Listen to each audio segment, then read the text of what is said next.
Hey everyone, and welcome. Today, we're going to dive deep into the foundations of a technology that is seriously shaking up our digital world, blockchain. And let me tell you, it's about so much more than just cryptocurrency.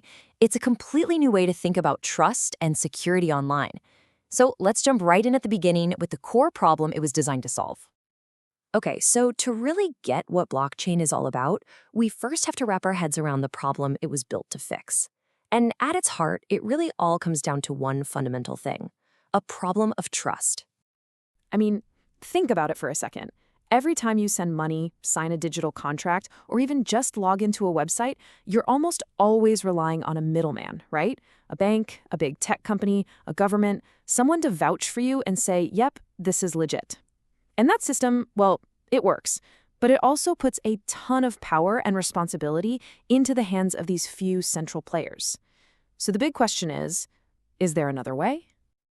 Now, there's a fancy term for this: the need for distributed record keeping. Basically, how can a group of people, who might not even know or trust each other, all maintain a shared, reliable record of what's happened without having a boss in the middle calling all the shots? This, right here, is the absolute core challenge that blockchain technology was built to tackle head on.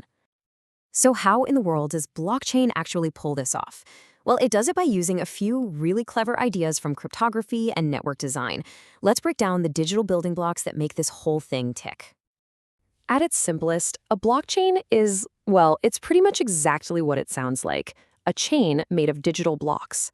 The easiest way to picture it is like a shared digital notebook that everyone in a network can see. Each page in that notebook is a block that's filled with transactions. And once a page is full, it gets added to the notebook and is cryptographically linked to the page before it, creating this permanent, unbreakable chain. The first secret ingredient that makes this chain so strong is called hashing.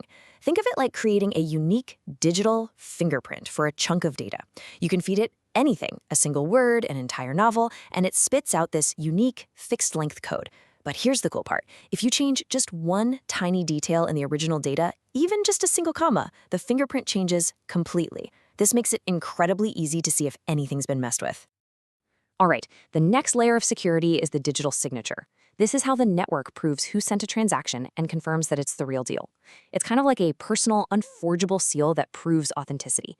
So here's the key difference to remember.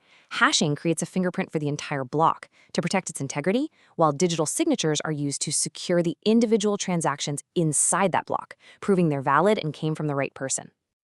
Okay, so here's how it all comes together. New transactions are broadcast out to the whole network. They get bundled up, and then people on the network verify them using those digital signatures. Once they're all checked out, they get packaged into a brand new block, which gets its own unique hash, its own fingerprint. But here's the critical step, the real magic. That new block also includes the hash of the block that came right before it. That's the glue. That's what links them all together, creating this incredibly secure and permanent chain of history. Okay, so we've got this super secure chain of blocks. Awesome. But wait a minute, this brings up a huge question, right? In a network where there's no one in charge, how does everyone agree on which new block is the right one to add to the chain? Yeah, this is what's known as the problem of consensus. If a few different people all propose a new block around the same time, which one gets to be the true one? The network needs a fair, reliable way to come to an agreement or consensus, otherwise the whole thing falls apart.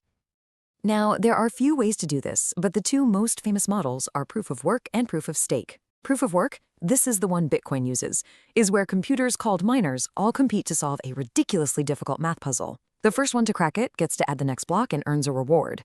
It's incredibly secure, and anyone can try to mine. The big downside, it uses a massive amount of energy. Then you've got proof of stake, which is a newer approach.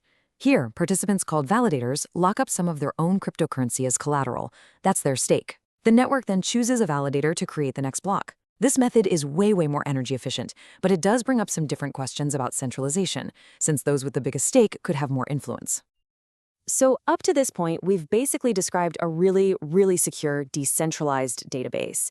But the story doesn't stop there. Not even close. The technology evolved and got a whole lot smarter. You can kind of think of this evolution in a few stages. Blockchain 1.0. That was the Bitcoin era, and it was pretty much all about one thing: digital currency. Then came Blockchain 2.0, where platforms like Ethereum blew the doors open by introducing the idea of the blockchain as a programmable global computer. And now we're seeing Blockchain 3.0, with things like Hyperledger, which focuses more on specialized private networks built for businesses. And the absolute game changer with Blockchain 2.0 was something called the smart contract.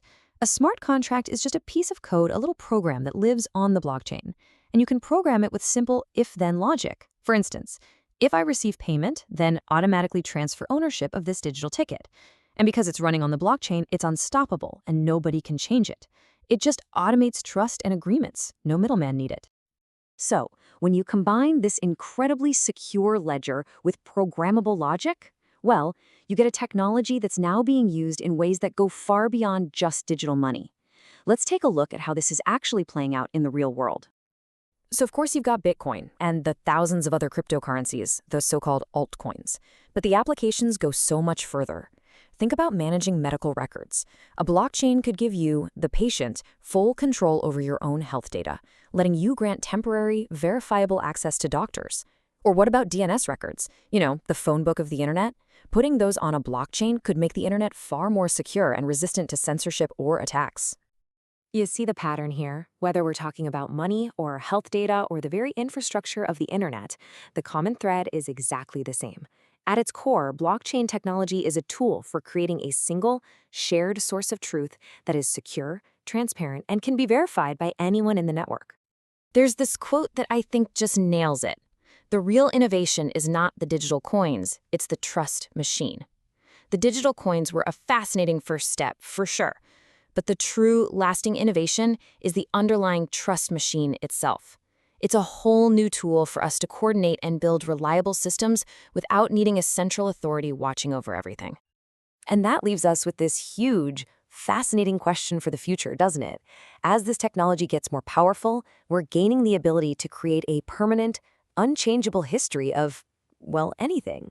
So we really have to ask ourselves, what information is so important, so fundamental, that it's worth recording forever? That's definitely something to think about. Thanks for joining me.